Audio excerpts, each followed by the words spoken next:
శ్రీగురుభ్యో నమ. హరి ఓం. శ్రీ మహాగణాధిపతయే నమ. శ్రీ మహాసరస్వత్యై నమ. శ్రీగురుభ్యో నమ. హరి ఓం.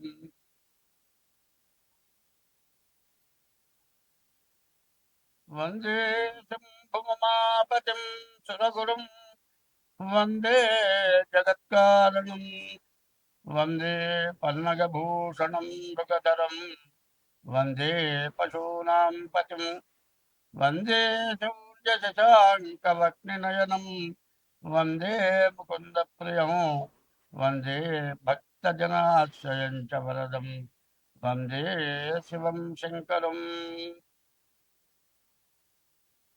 అసలైన విషయం చెప్పుకోవాలి. విష్ణుమూర్తి ఏమో సర్పం మీద పడుకున్నాడు. శివుడేమో సర్పాన్ని ఒక ఆభరణంగా ధరించాడు. మరి బ్రహ్మ విష్ణు మహేశ్వరులు దేవతలు వాళ్ళు సర్పాన్ని ఎంత గౌరవించారు.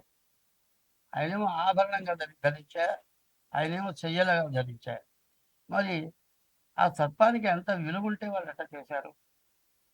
మనమంతా కూడా ఈ సర్పాన్ని భయపడి దాన్ని చంపి దానివల్ల కాలసర్ప దోషాలు, కుజ దోషాలు ఇటువంటివి వచ్చి మనం అందరం బాధపడుతున్నాం. సర్పాన్ని చూస్తే మనకు భయం ఎక్కువ. ఎందుకంటే బ్రాహ్మణానాం అనేకత్వం, బ్రాహ్మణులకి ఏకత్వం లేదు, తలావ పద్ధతిలో ఉంటారు. సర్పానామతి నిత్యయోహో, సర్పాలు 23 గంటలు నిద్రపోతాయి. 1 గంటలో వచ్చి ఆహారం వెతుక్కొని తిని వెళ్ళి పడుకోవాలి. ఈ లోపల ఎవరినో అడ్డం వచ్చామనుకో పక్కకి తప్పించుకొని వెళ్ళిపోవటానికే చూస్తాయి. కానీ మనం ఏదైనా కొడదామనే పరిస్థితి వస్తే అప్పుడు కాటేస్తాయి. సర్పం స్వయంగా ఒకరిని కాటేయాలి, చంపాలనే ఉద్దేశం సర్పానికి ఎప్పుడూ లేదు. నేను అనుభవంగా చూశా. సర్పం కనపడగానే 2 చేతులు ఎత్తి దండం పెట్టి, కళ్ళు మూసుకొని దండం పెట్టి కళ్ళు తెరిచి చూసేటప్పటికల్లా సర్పం లేదు, వెళ్ళిపోయింది. అది మాయమైపోయిందో ఎట్లా పోయిందో అది దేవుడికే తెలియాలి. అంటే దాని దగ్గర మాయమైపోయే శక్తి కూడా ఉన్నదేమో అనుకుంటా. నాకు 2-3 సార్లు అట్లా జరిగింది. మరి ఆ సర్పం దేవతా సర్పాలు. సర్పాలు దేవుడి దగ్గర ఎప్పుడు ఉంటాయి. ఎవరైనా సరే పుణ్యం సంపాదించుకుంటే నీలో ఐక్యం చేసుకో, లేకపోతే నీ దగ్గర నుండి నిన్ను పూజించేట్టుగా చేసుకో అని కోరుకుంటారు. అట్లాంటి దైవాన్ని దగ్గర ఉండేటువంటి కోరిక సర్పాలు కోరుకొని పూర్వపుణ్యం చేసుకోబట్టి అవి అట్లా ఉన్నాయి. ఎప్పుడు కూడా ధనం దగ్గర కూడా సర్పాలు ఉంటాయి. దేవుడికి ఒక ధనం పెట్టామనుకోండి, ఆ ధనం దగ్గర సర్పం ఉంటుంది. అట్లాగే ఎవరైనా డబ్బులు దాచిపెట్టారనుకోండి, ఒకప్పుడు బ్యాంకులు లేవు, దొంగలు వచ్చి దోచుకుపోయేవాళ్ళు, భూమిలో పాత పెట్టేవాళ్ళు. అటువంటి ధనం భూమిలో ఉన్న ధనం దగ్గర కూడా బాగుంటుంది. ఎవరైతే దాని అధికారులో దాన్ని తినేవాళ్ళో వాళ్ళు వచ్చి తీస్తే కానీ పక్కన తప్పుకోలేదు. ఇది నరసరావుపేటలో మా తాతగారి టైంలో జరిగింది. ఒక పెద్ద గంగాళ నిండా బంగారపు కాసులు ఉన్నాయి. కాసులుంటే అప్పుడే 3 తరాలు అయిందిట. ఎవరు అక్కడ పోగానే బస్సును పాములు వేస్తుంది. దాన్ని వదిలిపెట్టి 3 తరాలు వాళ్ళు ఉంచుకున్నారు. 4వ తరంలో చిన్నపిల్లాడు, వాడు పోయి అక్కడ పోయి డబ్బులు తీసుకుంటే పక్కకి తప్పుకుండేట.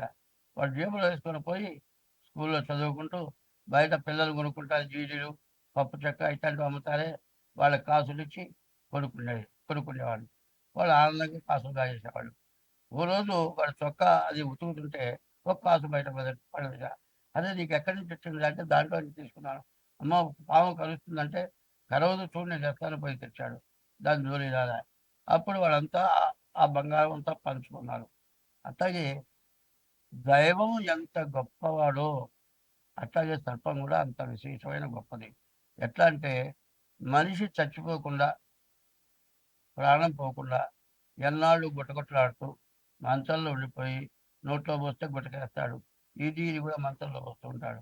అటువంటి వాడికి పాము విషం పెడతారు మందుగా, అది పెడితే బతుకుతాడు. అట్లా చాలా జరుగుతున్నాయి. ఇప్పుడు చూడండి, ఎయిడ్స్ వ్యాధికి వచ్చేప్పటికల్లా పాము విషమే ఎయిడ్స్ వ్యాధికి వాడుతున్నారు. ఇది కూడా కాకుండా ఈ తేలు మందు కొన్ని వ్యాధులు వచ్చినాయి. ఏది కుష్ఠరోగం లాంటి వ్యాధులు, అటువంటి వాటికి తేలు మందు వాడుతున్నారు. కాబట్టి భగవంతుడు యొక్కని నమ్మేవాడు ఎవడైనా సరే ప్రతి జీవరాశి దైవంగా నమ్ముతారు. ప్రతి జీవరాశిని కూడా దైవంగా నమ్ముతారు. కాబట్టి ఏ జీవరాశిని చంపకూడదు. మనం వదిలిపెడితే దాని దారిన అది వెళ్ళిపోతుంది. ఇంట్లోకొచ్చిన పాము కూడా దాని దారిన వెళ్ళిపోయిన రోజులు నాకు జరిగింది. మా ఇంట్లో మా అమ్మాయి గారింట్లో దాదాపు 2 బార్ల పాము. తలుపేసారు వెళ్ళిపోయింది. దాన్ని కొట్టించాలంటే 5 నిమిషాలు పట్టదు. 10 మంది వస్తారు కొడతారు. ఒక ఆడ మనిషి ఉంది. అది ఒక్కటే పాము చంపుతుంది. మరి ఇవన్నీ కూడా అనుభవపూర్వకంగా చెప్తున్నాను.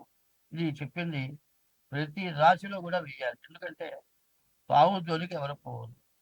పాము జోలికి పోయినట్లయితే కాలసర్పయోగం కుజదోషం. కాలసర్పదోషం, కుజదోషం వస్తుంది. అందువల్ల పాముని చంపిన వాళ్ళందరికీ కూడా పెళ్లి కాకపోవటం, పెళ్ళైతే భార్యాభర్తలకు అనుకూలత లేకపోవటం, గర్భిణీలు పోవటము, పుట్టిన పిల్లలు ఏదో రకమైన అవయవం లోపము, లేకపోతే కళ్ళు, కాళ్ళు ఏదో రకం తక్కువ ధనం. బాగా ఆరోగ్యంగా అంతా బాగున్నాడు అనుకోండి, వాడు పూర్తిగా చదవలేడు.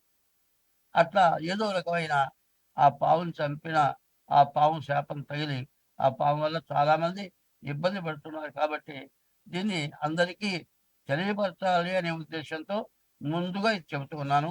ఇది ప్రతి రాశికి కూడా జత చేయమని మరి కమిటీ మీ టీవీ వాళ్ళని కోరుతూ ఉన్నా. 2026 సంవత్సరం మే నెల 1వ రాశి మేషరాశి. 2026 సంవత్సరం మే నెల 1వ రాశి మేషరాశి ఫలితాలు చెప్పుకున్నాం. ఈ మేషరాశి ఎట్లా ఉంది అంటే, ఈ మేషరాశి పరిస్థితి చాలా దారుణంగా ఉంది. ఎంతో బాగా సంపాదించింది మొత్తం ఈ మేషరాశి వాళ్ళకి ఈ సంవత్సరంలో మొత్తం దండగ్గా పోయే పరిస్థితి ఉంది. నువ్వు లక్షలు సంపాదించు, కోట్లు సంపాదించు, అనవసరమైన ఖర్చులు ఏవోటి అయిపోయి డబ్బులు పూర్తిగా అయిపోయి ఇక రేపటి నుంచి మనం బతకడం ఎట్లా అనిపించే పరిస్థితి వస్తుంది. ఎందుకంటే ఈ మేషరాశికి ద్వాదశంలో శని, ఏలినాటి శని అంటారు. ఈ శని మరి 25 మార్చి 30 నుంచి ఏలినాటి శని ప్రారంభమైంది. ఇప్పుడు ఏప్రిల్ వచ్చింది, సంవత్సరం అయిపోయింది. ఇక 6 సంవత్సరాలు 6 మాసాలు మేషరాశికి శని పూర్తిగా బాగున్నాడు. కాబట్టి ఈ రాశి వాళ్ళు చెప్పింది బాగా విని జాగ్రత్త పడాలి. తర్వాత మేషరాశిలో కుజుడు కూడా ఉన్నాడు. శని ఎంత ఇబ్బంది పెడతాడో మరి కుజుడు కూడా అంతే ఇబ్బంది పెడతాడు.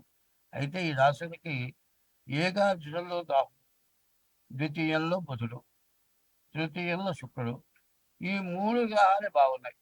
ఈ 3 గ్రహాలు ఏం చేస్తాయి? రాహు ఎట్లాంటి వాడంటే ఒక మనిషి సంతకం పెట్టడం చేత కాదు. వాళ్ళ దగ్గర కొన్ని కోట్లు వస్తాయి.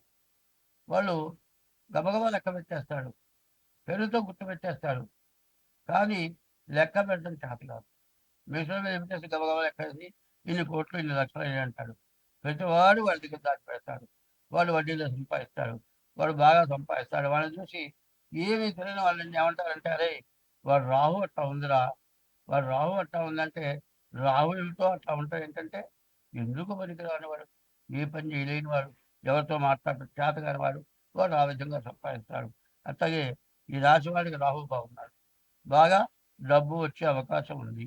బుధుడు బాగున్నాడు, వ్యాపారం బాగా సాగుతుంది. శుక్రుడు బాగున్నాడు, వివాహం అయ్యుంటే భార్య వచ్చుంటే ఆ భార్య ఈ సంవత్సరంలో వచ్చుంటే విపరీతంగా ఆదాయం వస్తుంది. భార్య వచ్చిన తర్వాత ఇల్లు కట్టుకుంటానికి కూడా అవకాశం ఉంది. ఇట్లా బాగా మంచి జరిగేది రాహు వల్ల, బుధుడి వల్ల, శుక్రుడి వల్ల. కానీ ఈ మంచి మొత్తాన్ని శని కుజులు పూర్తిగా నిర్ణయించేస్తారు. ఇది మీరు అర్థం చేసుకొని, ఇది గోచారం అంటారు. గోచారం 25 వంతులే జరుగుతుంది. 75 వంతులు పుట్టిన జన్మ లగ్నాన్ని బట్టి జరుగుతుంది. పుట్టిన తారీఖు, సంవత్సరం, నెల దాని మీద జాతకం 75 వంతులు జరుగుతుంది. ఇది 27 వంతులే. అది కూడా చూసుకొని మీరు జాగ్రత్త పడి మీ డేట్ ఆఫ్ బర్త్ ద్వారా మీ జాతకం చూపించుకోండి. అది కూడా లేదా హస్త సాముద్రిక ద్వారా అయినా సరే జాతకం చూపించుకోండి. 2 రకాలుగా కూడా మేము జాతకాలు చూస్తాము. అట్లా అవసరమైతే మాకు వాట్సాప్ ద్వారా హస్తాలు ఫోటో పెట్టి, డేట్ ఆఫ్ బర్త్ పెట్టి, తగిన ఫీజు చెల్లించి మీరు జాతకం తెప్పించుకోవడం చాలా మంచిది. స్వస్తి.